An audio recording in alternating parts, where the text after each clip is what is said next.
Oh, strike aircraft. Brief few words about where strike aircraft and bombing started. As you can see, strategic bombing occurred back in Europe and the Pacific, tactical air force in the Southwest Pacific and PNG. The only aircraft that Air Force had in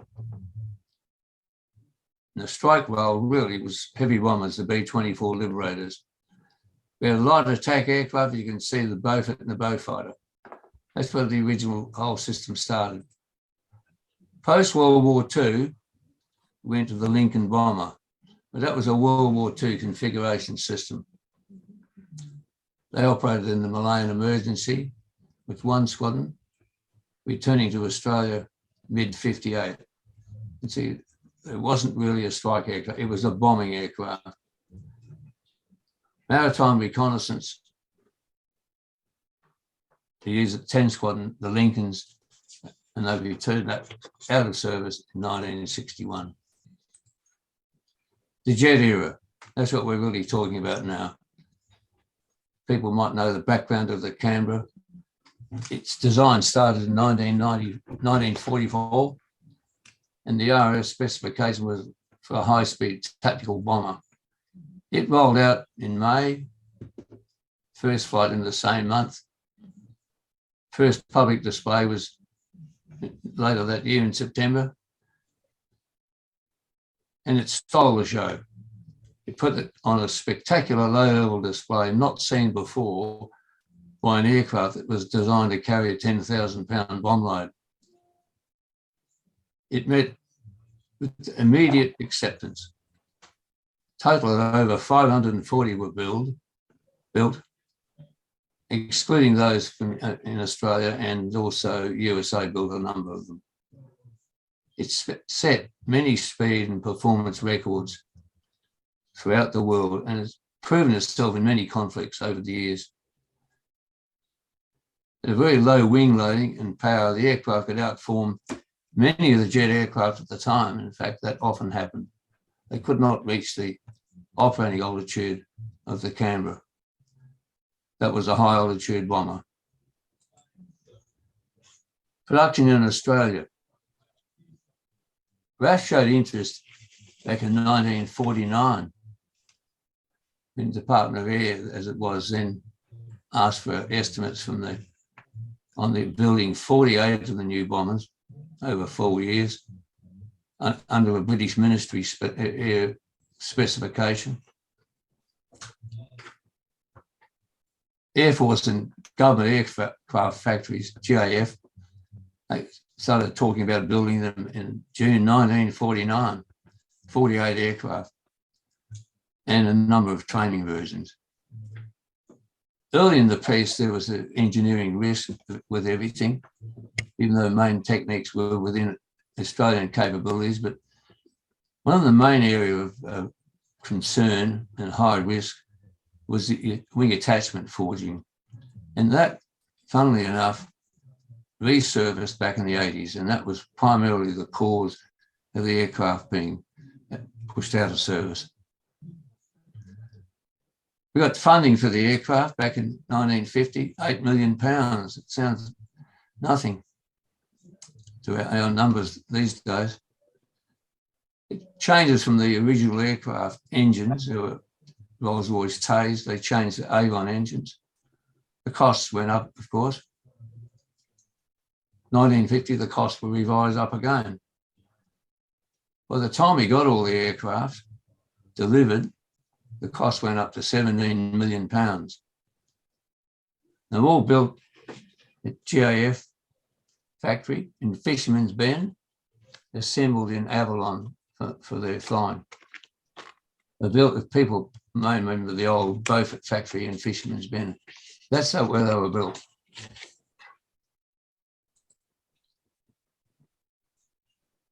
Two aircraft used and flew in the London Christchurch air race. First aircraft we got was July 53. And the different engines in the first half of aircraft. The second lot had the big, much more powerful engines. The last aircraft was built in September 1958. Who flew them? Arju flew the first British-built aircraft. They flew out from UK in the dates you can see there. 126 Squadron flew them, one bomber OCU, and the dates are listed there. The bottom left-hand photograph is 307, British-built aircraft. They all came out as in a bomber configuration. I'll talk a bit more about that shortly. You can see the far right-hand side, the cockpit. It wasn't exactly a modern design, but it was a World War II design. The Canberra really, in fact, had a basic concept of being a jet-propelled Mosquito. That was a basic design concept back in 1944. They're the units that flew them. Top left there, 125 was the one OCU. 230 with the gold flash was one squadron. 228, the bottom left, that was number 2 squadron. In fact, that aircraft's the one that was shot down with a surface-to-air missile. And the bottom right was number 6 squadron, the blue flash. 2 squadron you can't see had a red flash on the tail.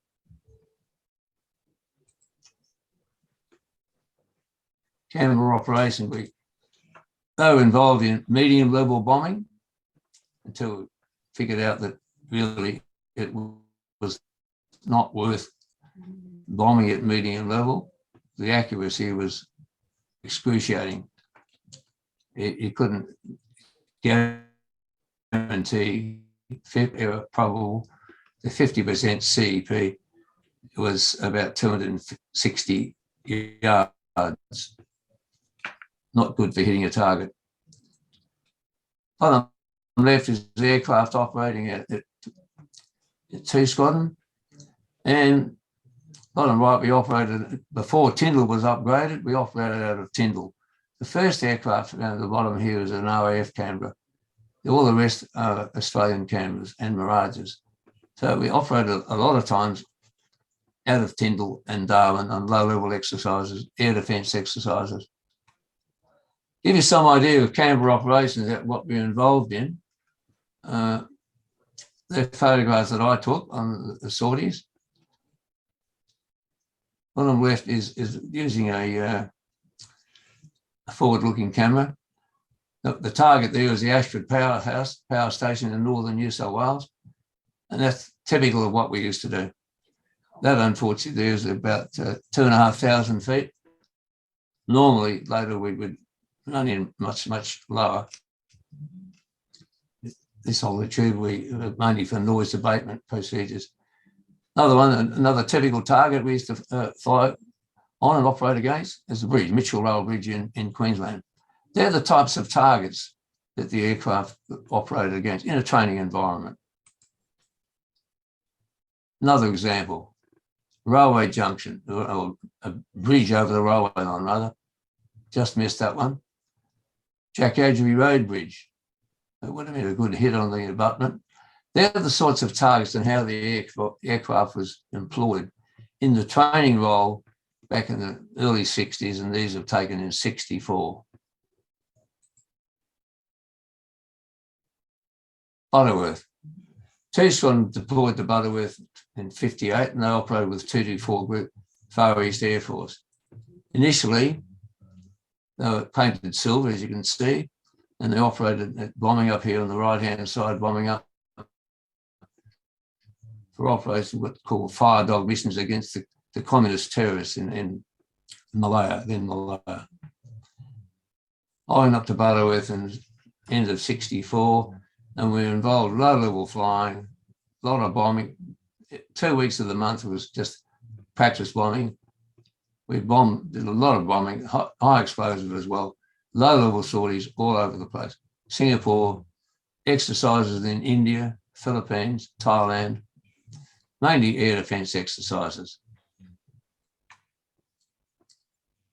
Indonesian confrontation occurred right in the middle of it, 63 to 66. We continue with bombing and low-level NAVXs. Used to operate at the Butterworth bombing range, Song, high explosives down in China Rock near Singapore. Used to have lone ranges to Hong Kong. During confrontation, we couldn't take any bombers out of the country, so we used to fly a couple of sorties to Hong Kong with the trainer aircraft. Limited fuel, limited nav aids, no HF radio, couldn't talk to anybody. He also used to fly other places as well. I'll show you in a minute. Canberra's out of operated far and wide. The top left one is flying to Labuan, which a number of occasions we fly across the Balambangan bombing range, northern Borneo, just south of Philippines. 6 aircraft each day. Each was 6,000 pound bombs. And we were asked later on, why did we do this? And the answer was, well, we could do it. And it was to show the Indonesians that we could do it. And we flew 1,000 nautical miles from Butterworth with 6 aircraft, 2 days running. The second picture here is to fly to Cocos on the way back to Australia a number of times. Aircraft doing Indonesian confrontation, always transited via Cocos. The bottom one here, we used to deploy and live at RAAF. That's an airfield called Gongketa, south of Kota Baru in Malaysia. The old strip you can see running across here, an old Japanese wartime strip. We lived in tents there for 2 weeks, deployed there 2 or 3 occasions in my time in Malaya. The main runway here was built by the Brits during the Malayan emergency. Another episode here, we used to fly to Gan Island. In this case here, we're ferrying 16 Squadron RAAF campers because they had no HF radio and they didn't know what the weather was going to be like, so we escorted them there because we had HF radio. This is Gan Island in the Maldives. And last but not least, 5 of our aircraft in Hong Kong. I don't know whether people have been to Hong Kong, but Kai Tak was the old airfield and the runway used to run about there. This runway here was built in the 50s. They used to fly at only 5,000 feet. That was now here, a parking area. So we ranged far and wide and did exercises, had exes, and Hong Kong was a shopping trip. That's okay. So people know what it's like getting into Hong Kong if they've never been there. These are some flights, nothing to do with, well, T-Squadron. Qantas, I don't know whether this bloke got into the flight, landed, but it doesn't look too good there. That's how close the aircraft used to come into the checkerboard on the hill. We used to fly through, come in through what was called the Chung Chau approach, come in and turn right when you see the orange and white checkerboard. And here we are in this one I took with Wally Walters on, still turning on short finals to land about here. And there's a Pan Am 707 coming in to haul in low over the buildings, and you go past the buildings and there were 3 and 4 stories above us. Interesting. Anyway, Canberra's, Vietnam, 228, the first of the big Mark 109 engines, just were hit by a missile with John Downing some years later, lost that aircraft. For those who don't know, we did operate out of Phan Rang Air Base, just down here. We ranged far and wide, right up here to the DMZ, all the way down here to the border. It was a long area to travel. We were part of the 35th Tactical Fighter Wing. I deployed with the aircraft from Butterworth in April 67, and a few other guys, the squadron. We were tasked by the headquarters, 7th Air Force in Saigon. We used to get our daily tasking orders through Mustang operations, what was called a fragmentary order, called the daily frag. That's the day we arrived. I didn't take that, of course, because I was in one of the aircraft. One of the guys took it. We took our tip tanks over there and never flew with them thereafter. We're employed in the medium and low level operations. And it was a relatively low threat environment unless we're up now the DMZ. The aircraft there was lack of survivability. Very early ejection seat, had no defensive systems, had a slow bombing speed, heavy controls, precluded its use in North Vietnam, of course. Maximum speed of the Canberra at low level was 450 knots indicated, but the bomb doors were limited to 350 knots. So we didn't fly above 350 because you couldn't open the doors and rip the doors off. Typical bombing speeds and altitudes, release speed were 250 to 270 knots, indicated airspeed. And at low level, we used to fly 320, about 340 knots true airspeed. Here's some of the crews. Yeah, a total of 12 crews, 9 to 12 sorties a day. Young Halvorson is this bloke here. And all the others, some of them looking to see it. I don't know whether people know who, most of them probably wouldn't know. 50th Chief of Air Force, Earl McCormick's this bloke here. And that was a pose shot. We didn't all come back on a sortie. The Americans flew the B-57B, pilot nav in tandem setting with a clamshell cockpit. They'd dive bomb at night. They had a gun sight, rotary bomb doors, and they could fly at 525 knots indicated. They had a very high loss rate. They were the first aircraft to fly in the Vietnam War and ground attack missions in Vietnam. They lost 64 aircraft. They only had 96, so they were pretty high casualty rate. We dropped World War II bombs. There's another picture, young Halvorson again. There's the old World War II bombs sitting up in the bomb bay. They're 500 pounders. There's the bomb preparation area. We're getting rid of the old bombs from World War II. There around about 26,000 of them. There's the results of the bombs. 3 dropped here. Obviously, this is the well-chosen area, dropping along the line of one of the rivers. I'm not sure where the river is, but that wasn't me, by the way. But that's how accurate the aircraft bomb and the stick spacing. We could drop from single bombs to a stick. We only carried 6 bombs total normally, although we have carried up to 10 500 pounders. But we had a few release problems there, and I'd had hung bombs, and that's another story. Changed across to when we got rid of all the Australian World War II stock bombs, 26,000 of them. We then went to the American 750-pound bombs. You could only fit 4 in the bomb bay and had to put 1 on each wingtip. They were much bigger bombs.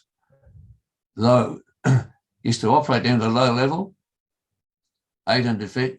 Not very wise decision because the fragmentation envelope of these bombs is about 3,000 feet. So the operational concept there is release at 800 feet, only in an emergency, get below the cloud, troops in contact, pull 4G within 2 seconds to get outside the fragmentation envelope. Didn't always happen.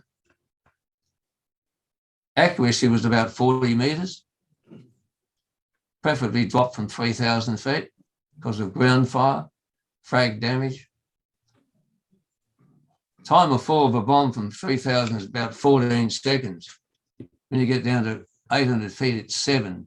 So you have to be pretty swift and get the aircraft out of the way. Most of the targets eventually were day low level. And used to run in pairs often. Sighting system was visual release. The navigator used to track the target on an aiming reticle, and the gyro stabilised sighted in the front of the aircraft. Now we'd set up all the bomb selections and the panel down the back of towards the nav compartment. We could drop singly, 2, 3, 4, up to 6, which is what would always happen. The pilot always had release consent. In other words, the master arm switch.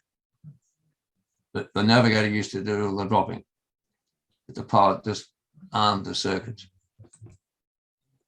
Types of targets. You see, there's 228 again, lost that one. There's a close-up of the bombs. Most were soft-skinned targets. People, hooches, base supply areas, vehicles, VC camps, or just known location, or unknown in most cases. Troops in contact.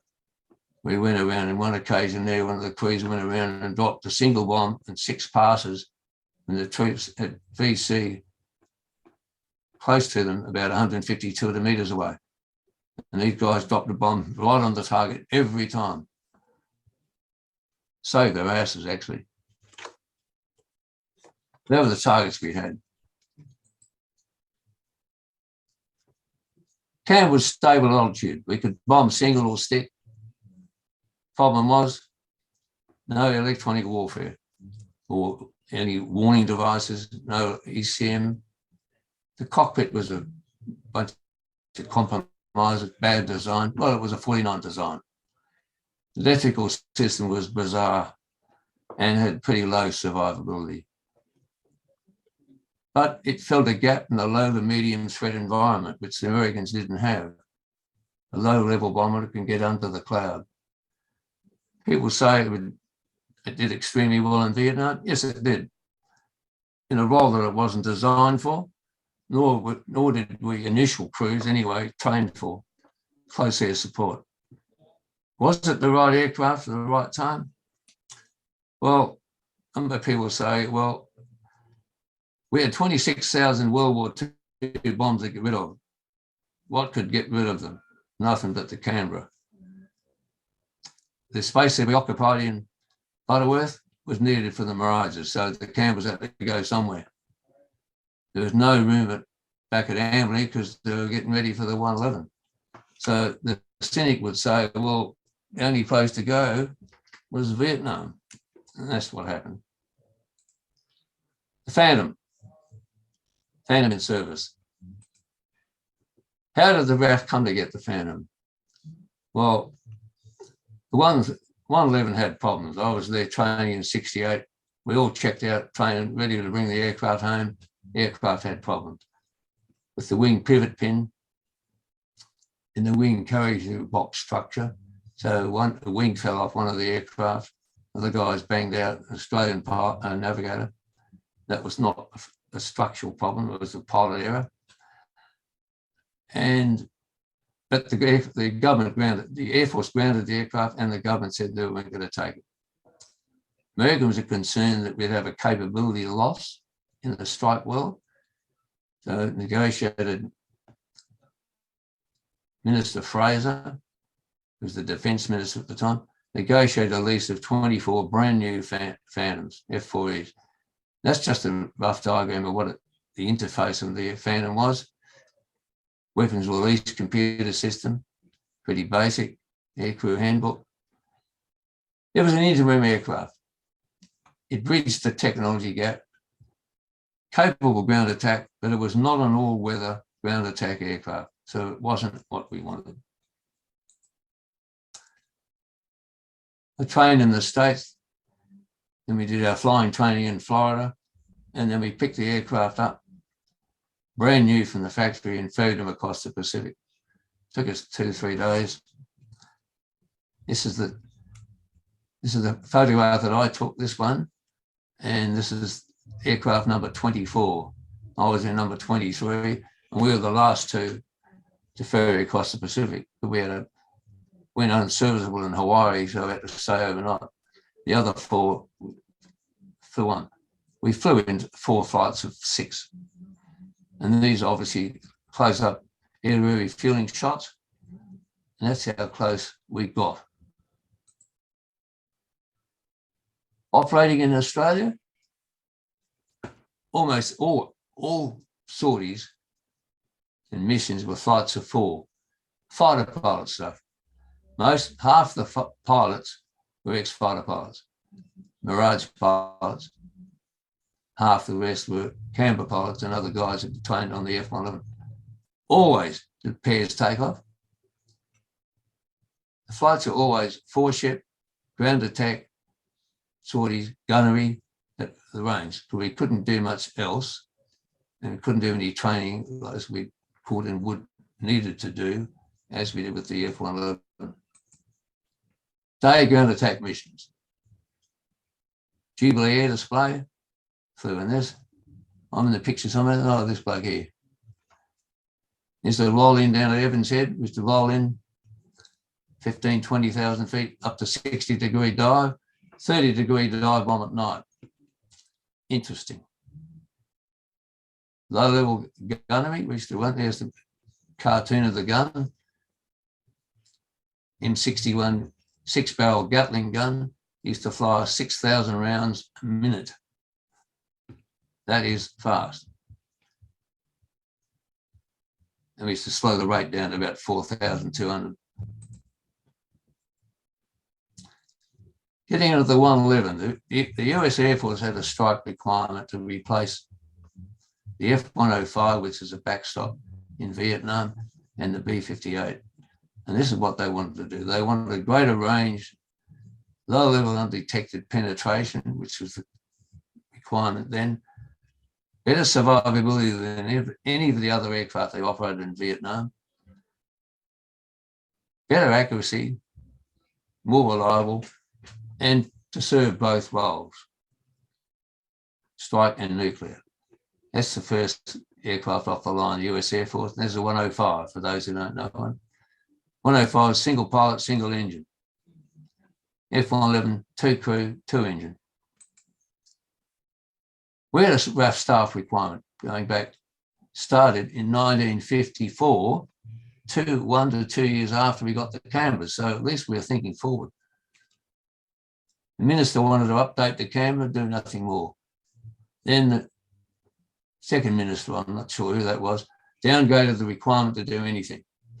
Then the Indonesians came in with their couple of 16 badges, caused the Australian government to rethink, upgraded the air staff requirement again in May 63. ABM Hancock went over with an evaluation team then, and they looked at a number of aircraft, chose of all things, the A5 Vigilante. And everybody went, what? The contenders were the Mirage 4 nuclear strike bomber that the French had, the TSR-2, bottom right picture, the A5C, the Vigilante, and the TFX. And the USAF offered us B-47 as an interim. After Hancock put the report into the government disagreed with it. Menzies ordered Townley to go direct to the US in October and get a good deal on the TFX, which then became the Phantom, which we eventually got. In the interim, after the aircraft had been announced, the TFX in October, November, 3 B-47s came to Manly. We all had a look at them. Some went for a flight in it, and it was already obsolescent. And so we said, don't touch them. B-47, that's another story. TSR-2, that's another story as well. There are lots of stories say that because Australia didn't buy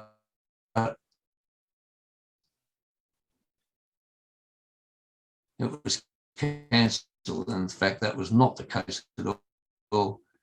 Our RAAF staff requirement, and this was written by, in the Air Force Office of Air Requirements Office in Canberra. It was called Aircraft Requirements Bomber, AR Bomber, who in fact this time was Wing Commander David Evans, laid down the RAAF staff requirement for an aircraft that we wanted. And there they are. Interesting. It achieved most of it, actually.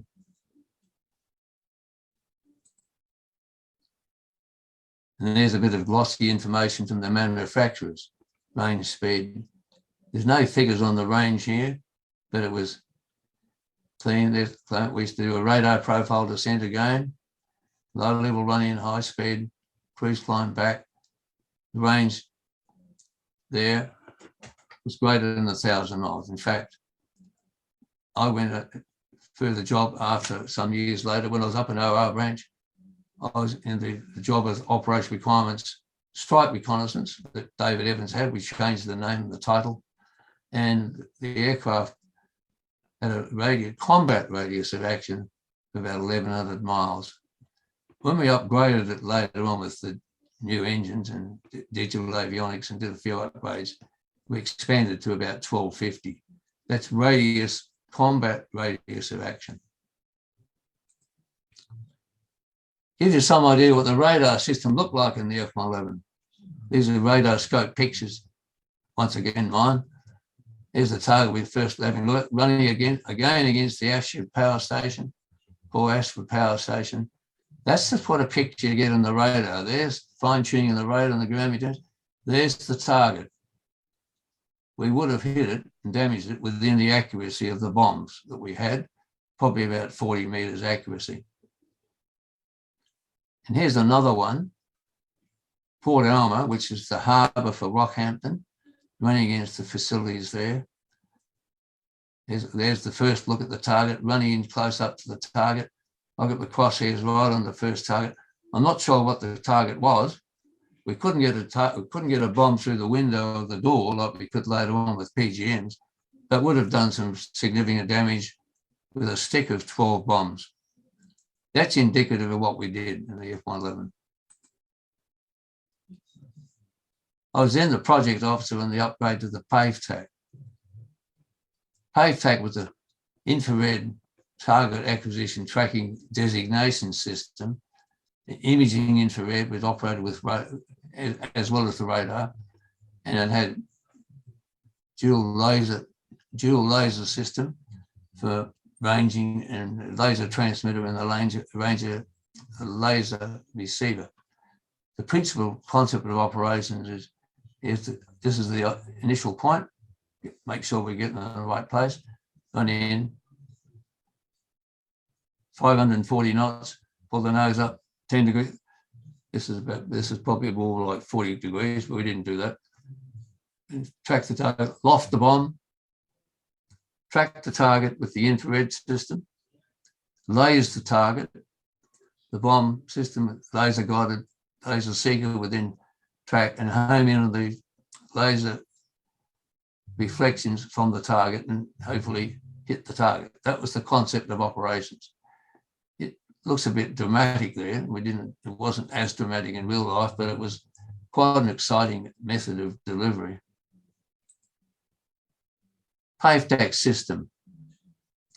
See what it is. It operated near infrared, couldn't see it.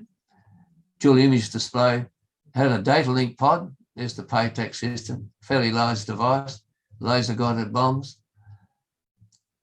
There's the concept of accuracy increase. PAVTAC, 130 meters, unguided bombs. With PAVTAC, your CEP reduced considerably. With the PAVTAC system, 19 feet. That was the theoretical place. We did get pretty good accuracy. If you get close enough to a target like that, you can hit it. If you hit it, high probability of destroying it, depending what the target was. There it is. Low level and fast strike. 540 knots was the only speed running into the target. Limited by the carriage in the least limits of the weapons. There were 6, total of 12 low drag bombs on each wing station, swivel pylons again here. Carry up to 24. They were limited by wing flutter and carriage limits of Mach 0.85 at low level this is, and that's 540 knots. That was the design and concept planning for the 111 strike. Well, there it is. There's the right-hand side. The right-hand side was the business side of the aircraft. As my CEO said at the time, the pilot looked after the vertical navigation. Make sure we don't hit the hills in the TFR.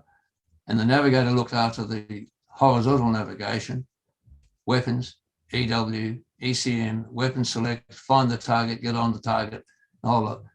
This device here was the TFR scope. And that was magic. That saved our ass many times. And there's two people in that. Array of weapons. Obviously couldn't carry them all at the same time. A lot of standard Mark 82 bombs, harpoon missiles in here, anti-ship missile harpoons, laser guided bombs with the laser seeker heads here, sidewinders, large 2,000-pound bombs, these two, laser guided bombs. We could carry 4 of those, and we could carry those and release those up to Mark 1.5. And these are just an array of weapons we used to carry. This one down here is what's called an AGM, air-to-ground missile 142, Popeye. That was an anti-ship missile, and it had a data link pod on the other side of the aircraft to guide it with a cockpit picture, to guide it onto the target. There's the navigated station. Harpoon control panel was all replaced. This is in the digital update system of the aircraft. There's the aircraft with the PAVE tack on it. PAVE tack's this device here. And also integrated with the whole system was the Harpoon missile as well. And that was on before the Popeye, so it could operate both of them. That was an air-breathing engine, both air-breathing engines, and gave us a great precision strike capability on shipping. Strike air role changes over the time. There've been a number of changes over the years about the terms of what they all are in war with the strategic bombing, interdiction, deep strike interdiction, battlefield interdiction, close air support. It's all changed. The US Air Force Strategic Air Command was disbanded some years ago. They went Tactical Air Command, but they reconfigured themselves as the Air Global Strike Command, and they're primarily nuclear weapons delivery. Strike with the RAAF and the USAF now mean primarily nuclear strike. We still call it strike non-nuclear. RAAF Bomber Command, that was disbanded. It became Strike Command. Now it's called Air Command. The RAAF Strike Reconnaissance Force, SOF, is now in Air Combat Command with the Tactical Fighter Force. So that's all Air Combat Command.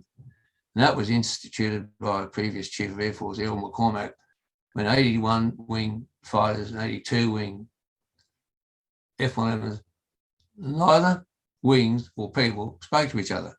And he said, this has got to stop. And that's when the Air Combat Command, Air Combat Group, in fact, was formed at Williamtown, headquartered at Williamtown, with an Air Commodore and force. Now the Air Power Manual now, which still runs, and I'm sure it hasn't changed. If it's changed, it won't have been much. Strike now encompasses all those areas. Strategic attack, I'm not sure whether it's the right term. I don't think it is. I think it's more like interdiction. They call it air interdiction here. It's deep strike interdiction. That's what I would prefer to call it. I don't know what the gurus now call it. To me, it's not strategic attack. But you can see this does encompass a lot of other strike elements within the Air Force, not just aircraft or 111s. Over the years, as you probably know, but realise that the RAAF is involved and does, still has and still does, involved with joint operations. Joint operations means precisely the RAAF in operation with the Army and the Royal Australian Navy. Combined operations, if you've ever heard that term, that means operations with our allies, total allies. And that's how we're going to operate in the future, probably. Certainly joint, possibly combined. Other than that, I think that's about all I can say about strike aircraft, and I'll leave it open to anybody got a question. And we're just going to change the screen here so that we can see all of the people. Right. Lance, you can finish sharing if you like. I'm going to find it. I'm going to turn. It's underneath the camera. All right. Great, thank you. Any questions? David down the back. Lance, can you hear me through this microphone? Gotcha. Yes. Hello, Lance. Thanks for that wonderful talk. Mark Pilkington. I was intrigued with a very early slide on the Canberra when you were doing bombing run missions against Australian targets, and I think it was a New South Wales power station you may have had up, or a bridge. And Well, I had all three. Yep, and you mentioned in one, we missed that, but on a bridge, I think you said we definitely would have taken that out. How were you assessing the success of the training mission? What were you using to determine whether it would have been a success or not with the very simple technology you had in those days? Well, obviously we didn't have any weapons, any camera recording other than that. That was a low pan camera, a forward-looking oblique. We could only assume that if the site that was linked to the bombing site, to the types of bombs we would carry, and hopefully the camera focal point and the bomb site superimposed, so we could only do that. So, okay, well, we're on the target with our stick of bombs, at least one would have hit. That was all we could do. Okay, thanks. Next question. Oh, sorry, Lloyd. Thanks, Lance. That was a very interesting expose, if you like, of the whole thing. Do you consider that the Meteor could be considered our first jet strike aircraft used in the Korean War, even though it wasn't one of your? No, I don't. But then I'm biased because it was a single seat pilot flight. It was employed and implemented in the Air Force as a fighter. It wasn't successful there because it was outclassed by MiG-15s above 20,000 feet. They put it into a ground attack and it was quite successful there. But it wasn't a strike aircraft. Fighters, people say, well, fighters can do this in ground attack. That's true, they can. And I guess as an example of the way things are changing right now, in the RAAF Museum at Point Cook, there was a strike hangar and it has a Canberra, Phantom and F-111 in it. It's being redesigned and redeveloped, and they're going to put in a Canberra, an F-18 and an F-111. The Phantom's been taken out because the terminology and the success of the F-18s is now deemed to be a good strike aircraft. So it's really gets back to definitions and roles, and they've changed over the years. But I certainly wouldn't put the Meteor in there. But then somebody might. It's a ground attack craft. It's not a strike aircraft. In 1953, it was called strike, though, because I've got 35 inclusions in my logbook that say RP strike, RP strike. So it was, if you like, an interim strike between the strike aircraft before pre-jet and your later ones, Canberra and F-111. Yeah, I guess it really look at it in the time. I use the definitions of what we used in the strike force before we got there, and then what the RAAF and US Air Force used, strike as nuclear. We only had the strike force was when we got the F-111. I guess you could call it anything a strike, I guess. Can you check there's questions coming through from the online? Mark's got another question. Okay, another question from Mark. And we're going to check the questions online. There's also some questions from people online. Thanks, Lance. A lot of enthusiasts and overseas air forces hold the Phantom in high esteem, and I got the impression you didn't consider they played a meaningful role for us, and I may be misinterpreting your presentation, but what was your honest view of the Phantom, and did it really have a role with the RAAF beyond the delivery of the F-111s? Was it really just a fill-in aircraft, or was it something that we should have kept ongoing? It was an outstanding aircraft for the US Air Force.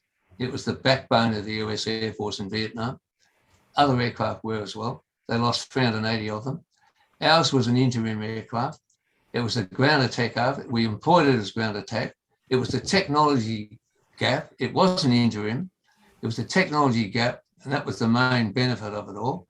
Everywhere we went, we dropped dive bombed, gunnery. It was not exactly in the same strike role that we were planned or used to or going to. And it did not have an all-weather strike capability. It was not all weather. That's the use of it. It was suggested that a lot of people wanted to keep them, and the view at the time was, if we kept them there in the fighter force, we'd have to retire a Mirage squadron. Then we didn't have enough guys to man the backseaters, navigators. We're all lined up for the F-111, so we didn't have the manpower. The knuckleheads would have liked it, I'm sure. But then the knuckleheads like to have single-seat aircraft. Now they run the domain. Would have been a great aircraft, ground attack day. Yes, certainly. But we didn't have the manpower, or we'd have to get rid of a Mirage squadron. That was my understanding of the manpower issue. Any other questions in the room? Yes, Dion. Hold it about there. Yeah. Thanks, Lance. That was a really interesting presentation. Met you up at Williamstown one time, so I always enjoyed a chat with you. My question was, I guess, I was at the Edinburgh Air Show in South Australia some years ago. I think it was 2008, 2009. I think it was 2009. And the F-111 did a display there, and the practice on the Friday was one of the best flying displays I've seen. And he did a display that was similar to what you described there. I'm not sure if it's the same bombing pattern, but it looked like he was actually demonstrating the bombing technique. Did that have a particular name, or was it just a paved tack delivery? What would it have been called, maybe, that kind of display that you were showing there? It's a bit hard to know exactly what without seeing it specifically, but paved tack did implement and introduce a few different techniques, and it did operate with FACs, or JTACs as they're now called, Joint Tactical Air Coordinates. Even operating the US Air Force operating the B2 in a JTAC configuration. It's a bit hard to tell without knowing exactly what it was, because there are a lot of configuration and role deliveries, platforms and patterns that you could use in the F-111. Primarily, when I was with it, it did change over the years with paved tack. We did have the aircraft for 37 years. I was there in the second push. You couldn't stay there till the end. So things could have changed a bit. I know some things did. It was always low delivery in a pull-up high pitch with laser-guided bombs, a level delivery with high drag bombs, and they were all dumb bombs, or a stick with 24 slick bombs. That's how they delivered in a dive, not often in a dive, straight and level mostly. So the techniques did change over the time with the different weapons and the different missiles, certainly. Without seeing it and looking at it, I couldn't say what it would have been. Lance, I have a question. Derek Buckmaster here. With the laser-guided bombs, do you have to keep the designator laser on the target the entire time? Yes. Okay, yes. so you always have to keep that designator shining. You can't. The paved tack, that was the problem. Because they used to have an auto tracker to keep it on the target. It was a bit of a problem doing it. Yes, certainly. And it was an auto tracker, and as the bomb reached an apogee of about 3,200, 3,800, depending on the release condition and release attitude, it would top out, and the laser would fire automatically on as the bomb reached its apogee and heading downhill. Then it would fire, and yeah, you had to keep track on the target. Yes. that was a limitation, there's no question. Lance, Fredo here. Yeah. Okay, so you've told us a lot about your aviating time. I'm going to ask you a question. I think you recall you worked in OR, operational requirements. Right. Tell us how that was, what the experience is like for an aviator to be given a desk job without swearing, okay?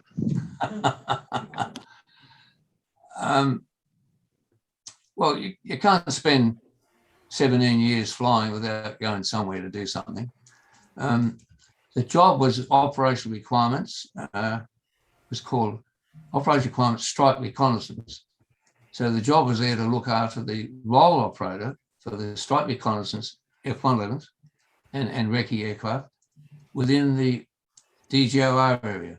Jake Newman was DGOR at the time, and my direct boss was Tex Watson. He was the fighter pilot. We all got on quite well, but it was to enunciate the air staff requirements for the development of the 111 Strike Force.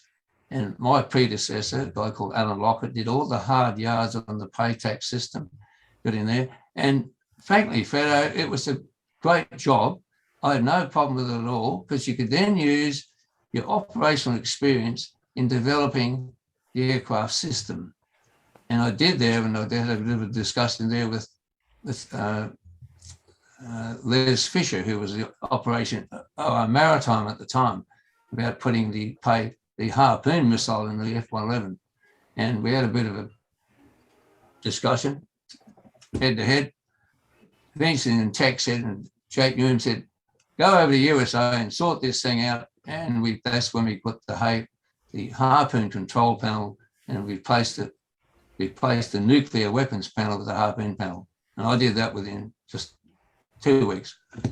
I didn't design it. The human factors engineering people designed it, but I gave them the operational concepts and what we wanted for this while that while. But the design of it was done by the engineering staff, of course, human factors engineering. But it was a great job. My last flight in 111 was with the 111 Airf out of Lakenheath around Scotland, down the Loch Ness, Isle of Man. And these are the same squadron that went and bombed Gaddafi in Libya. So, and that was all PATAC. Great job, Fredo. I just thought it was an important question to ask, because for a lot of people who haven't been in the Air Force, they don't understand the amount of time and significant time that takes and effort of people working in headquarters areas having to come up with these before the government then invests the taxpayers' money to implement it. Took years, and the bureaucracy was something else, and FDA, forced disarmament and annihilation, we call it. It was basically the force, something other analysis division over, we always had arguments with the bureaucrats, the civilians, the whole bloody lot. It was a nightmare. So FDA, force development and analysis, but in my time, we used to call them the forces of darkness and anarchy. We called it force destruction and annihilation. And Tex Watson was always fine with them. Yeah. It was a nightmare trying to deal with them. Yep. And then when I went back as staff officer CDF, they were still all there. I didn't argue with them then, but it was a nightmare.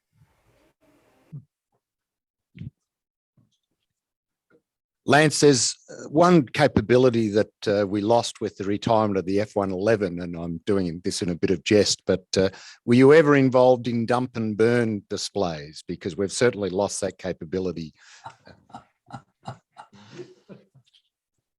Dump and burn, it was the euphemism was afterburner torching, was not an operational role. You have to be very careful what you did. It was done for the gee whiz factor and nothing more. They did have to dump fuel now and again to get below the maximum all-up weight, landing weight on occasion when we had problems. Yes, I did it many times. I didn't, well, as I said, it's not an operational role. It was an emergency role, but the gee whiz factor was high. Yeah, but the aircraft wasn't there for entertainment. And we purists disliked it totally.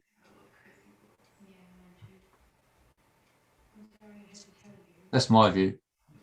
It was entertaining, but it was a waste of fuel, of course. Pardon? Entertaining, but of course it was a big waste of fuel. Well, that wasn't our major concern either. Some guys in wasting field, they come back and fly the aircraft around the circuits, about 10 circuits after a mission. They say, why that? Get down to the low fuel light. Oh, to use the fuel. I said, well, we've done the mission. Why don't you just come back there and fill up, write the books, and why just waste fuel going around and around and around? 10 circuits, TAC and GCAs. We've completed the mission. We've attacked the targets. We've met our requirements. Just come back and land and fill it up. Don't spend all that wasteful time, fuel or whatever. So there are different schools of thought on it all. Or the other one was estuarine surveillance, going looking for fishing boats on the estuaries. I said, hang on, this is a strike aircraft, all-weather, high-speed, low-level jet penetrator. Use it and train as such. That was my view. And we did, in my time as a weapons officer. Well, any more questions? And if not, I'm going to hand back to Dave Prosser to wrap up for the evening. Well, the practice that I heard tonight from you, various models of aircraft, and I sort of look at all that and say, if we had a dust up with our main unnamed party, would they have had all that combat training experience over a long period of time, or would they have to try and develop that experience in combat itself, which is a pretty hard task to do? So that's the question I would love to answer, but have an answer to, but I think we're going to find that in the short term. And that aside, Lance, thank you very much for your talk tonight. Do appreciate that.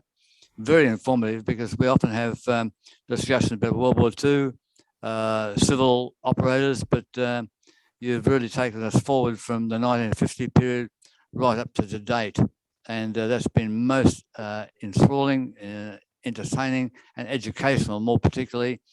And for a man who's got a big row of books behind him there, I've got to say that this is a well-educated, informative man who has all that knowledge behind him there in more ways than one. So from all of our crew here tonight, 18 present and 18 Zoom members as well, Will, thank you very much for your discussion tonight. And you've created a first with us, you talking from Canberra and us down here both running a Zoom and a face-to-face meeting at the same time. So from that point of view, quite unusual, bit of a unusual exercise, and a very novel first for us as well. So we'll probably be doing this in future, I guess. Lance, so once again, do thank you very much for your talk tonight. And I'm sure that our audience here will probably give us a round of applause as well for a great evening. Thank you. Thank you, Dave, and thanks for the opportunity to show us what we did do in the aircraft over the time. And it was hard work, but it was good fun.